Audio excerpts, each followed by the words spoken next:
ছোলার ডাল ভিজিয়েছিলাম একটা উপকরণ করব বলে, কিন্তু একটু দেরি হয়ে যাওয়াতে সেটাতে আর যাইনি। আমি এখানে একটু অন্য কিছু করে দিচ্ছি, জানি না কেমন হবে। আপনারা করে কিন্তু আমাকে অবশ্যই কমেন্টে জানাবেন রেসিপিটা কেমন হয়েছে।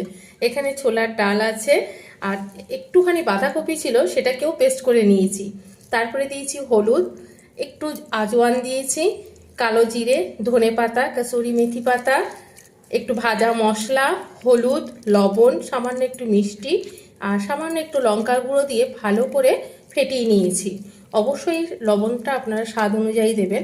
এবার ভালো করে ফেটিয়ে নিয়ে আমি এটাকে বড়ার আকারে গড়ে নেব। নিয়ে এটাকে আমি ডালনা করব আলু দিয়ে, সম্পূর্ণ নিরামিষভাবে। ওটা গরম মশলা, তেজপাতা, ফোড়ন দিয়ে আলু, টমেটো আর সমস্ত রকম মশলা দিয়ে একটু ভালো করে কষে নেব।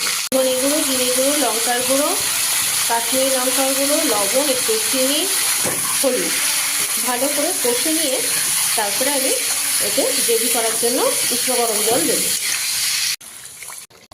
কসুরি মেথি পাতা, ধনে পাতা আর ঘি দিয়ে এটা নামিয়ে রেখেছি। এবার এতে একটা ফোড়ন দেব। এর মধ্যে কারি পাতা, সর্ষে, শুকনো লঙ্কা আর গোটা সাদা জিরে দেবো। সে লেবু পাতা দিয়ে একটু ঢেকে রাখবো। পাতাগুলো তুলে ফেলবো, নাহলে ঝোলটা তেতো হয়ে যাবে। নতুন বড়ার তরকারি পরিবেশন করার জন্য একদম তৈরি।